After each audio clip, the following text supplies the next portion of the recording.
নমস্কার বন্ধুরা, রাজু মিঠু ব্লগে স্বাগত জানিয়ে আবার একটা নতুন ভিডিও নিয়ে চলে এসেছি। দেখতেই পাচ্ছ কিসের ভিডিও নিয়ে এসেছি। আজকে আমি জাম মাখা খাবো। তো জাম মাখা খাওয়ার জন্য আমি বাজার থেকে কিছু জাম কিনে নিয়ে এসেছিলাম, 250 গ্রাম। জামগুলো দেখতে পেয়েছো যথেষ্ট বড় বড় আর কালো কালো একদম পাক্কা জাম। তো এই জামগুলো খেতে খুবই ভালো লাগছিল আর মিষ্টিও জামগুলো। তো জামগুলোকে আমি প্রথমে ভালো করে জাম মাখা বানানোর জন্য এটাকে আমি ভালো করে ধুয়ে নেব। তো এখানে জল একটা বাটিতে কিছুটা নিয়ে ভালো করে এগুলো পরিষ্কার করে ধুয়ে নিচ্ছি। আর একটা কথা বলবো, এই গরমের মধ্যে এই জাম, লিচু এইসব সিজনের ফল খাওয়া অবশ্যই শরীরের জন্য উপকার। জাম, লিচু, আম এই সময় সবাই খেয়েও অল্প স্বল্প। তো অতিরিক্ত গরমের জন্য এইসব ফলগুলো খাওয়া আমাদের শরীরের জন্য অবশ্যই জরুরি। তো সিজনের ফল এমনিতেই বলে সকলে সিজনের ফল সিজনে খাওয়া ভালো। তো যেহেতু জামের সিজন আর জামাই ষষ্ঠী তো চলেই গেল। জামাই ষষ্ঠীর ফল মানে জাম, আম, কাঁঠাল, লিচু এইসবই তো বোঝায়। তো তারপরেই আমি তোমাদের কাছে এটা নিয়ে এসেছি, খাচ্ছিলাম বলে আমিও ভাবলাম একটু তোমাদের সাথে শেয়ার করে দিই। তো তাই এটা নিয়ে আমি চলে এসেছি। তো জাম মাখাটা বানানোর জন্য আমি ভালো করে জামটাকে ধুয়ে নিলাম। ধুয়ে নিয়ে এটাকে আমি একটা অন্য পাত্রের মধ্যে নিয়ে নিচ্ছি।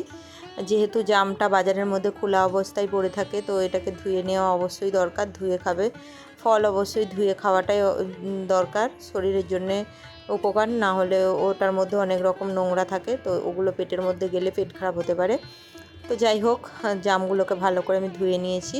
ধুয়ে নিয়ে অন্য পাত্রের মধ্যে এটাকে রেখে দিলাম। দিয়ে এটার মধ্যে এখন আমি দিয়ে দেব কিছুটা পরিমাণে লবণ আর কিছুটা পরিমাণ লঙ্কার গুঁড়ো। তোমরা চাইলে অন্য আরও মশলা দিতে পারো, জিরের গুঁড়ো আরে। তো আমি আর একটা আলাদা মশলা দিচ্ছি। লবণটা কিন্তু দেখে পরিমাণ মতো দিও, খুব যেন বেশি দিয়ে দিও না। তো যার যার জাম মতো সেই পরিমাণে দিও। এখানে আমি লবণ আর লঙ্কার গুঁড়ো দিয়ে দিলাম। আর খানিকটা দিয়ে দেব জলজিরা। জলজিরা জানো নিশ্চয়ই, বেশ টকটক ঝাল ঝাল খেতে লাগে।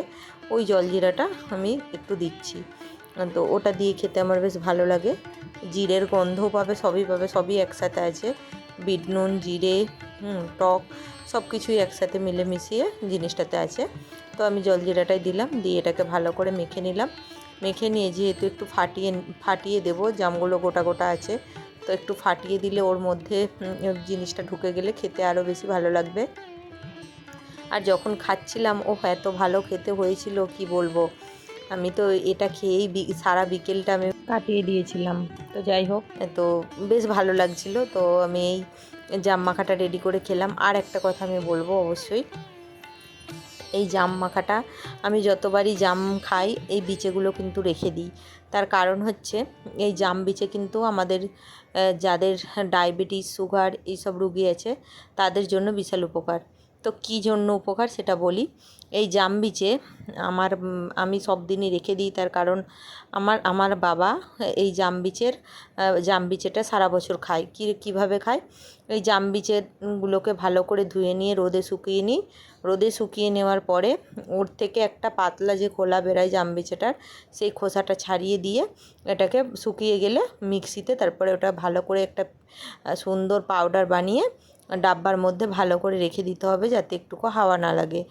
তো যারা ডায়াবেটিস পেশেন্ট, সুগার পেশেন্ট, তাদের জন্যে এটা বিশাল উপকার। সকালবেলা খালি পেটে একদম ছোট্ট একটা চামচের হাফ চামচ নিয়ে ওটি হচ্ছে খালি পেটে ওই জাম বিচের পাউডারটি খেতে হবে রেগুলার। খেলে কিন্তু সুগারের জন্য কোনো ওষুধের প্রয়োজন হয় না। যারা সুগারের রুগী তারা তো ওষুধ খায় ডেলি একটা করে, তো সেই ওষুধের প্রয়োজন হয় না। তার কারণ আমার বাবা নিজে খায়, আমি সেটা ভালো করে জানি। তো তাই তোমাদের সঙ্গে শেয়ারও করে দিলাম কথাটা। আর এই জামের সিজনে যেহেতু জামটা পাওয়া যায়, তো সেই জন্যে পাউডারটা করে রেখে দেওয়ার কারণে সারা বছর খাওয়ার জন্যে। আর যখন জামটা পাওয়া যায় সেই অবস্থায় তুমি পাউডারটা না খেয়ে যদি জামটা খাওয়ার পরে জাম বিচেটাকে ভালো করে ধুয়ে নিয়ে ওপরের যে পাতলা একটা, দেখো আমি দেখাচ্ছি, ওপরে একটা পাতলা এর খোসা আছে, ওই খোসাটাকে ছাড়ালেই দেখবে ভিতর থেকে সবুজ মতো একটা বেরিয়ে আসছে বিচে। তো সেই বিচেটা চিবিয়ে খেলেই চলবে। প্রতিদিন একটা করে, যাদের কম সুগার আছে তারা হাফ খাবে, আর যাদের একটু অতিরিক্ত বেশি সুগার আছে তারা একটা করে খাবে। তো একটা করে প্রত্যেক দিন এই জাম বিচে খালি পেটে চিবিয়ে সকালবেলা খেয়ে নেবে। দেখবে আমার কথাটা মিলিয়ে নিও। আমার বাবা খায়, আমি জানি। তো আমার বাবা এক আধ দিন নয়, গত 4 বছর 5 বছর ধরে আমার বাবা খাচ্ছে। তো সেই কারণেই বলছি, ওষুধের কোনো প্রয়োজন হয় না। তা এই দেখো সবুজ কালারের দেখতে পাচ্ছ, এটা যখন শুকিয়ে পাউডার করব এটা অটোমেটিক এই খোসাটা ছেড়ে যায়। তো যারা এই কাঁচা অবস্থায় এই সিজনের সময় খাবে তারা এইভাবে ছাড়িয়ে নিয়ে খোসাটা, এই যে বিচেটা খাবে, ভেতরের বিচেটা। তো তিতো অবশ্যই লাগে, খুবই তিতো, কিন্তু খুব উপকার শরীরের জন্য। যেই জিনিস খারাপ খেতে সেই জিনিস তো শরীরের জন্য উপকার হয়, জানোই এটা। তো যাই হোক, চলো অনেক কথা বলে দিলাম। তো ভিডিওটা ভালো লাগলে অবশ্যই লাইক কমেন্ট অ্যান্ড শেয়ার করো। সাবস্ক্রাইব করে দিয়ে পাশে থাকা বেল বাটনটি বাজিয়ে দিও। চলো টাটা, আবার আসবো নতুন একটা ভিডিও নিয়ে খুব তাড়াতাড়ি। ততক্ষণ ভালো থেকো, সুস্থ থেকো।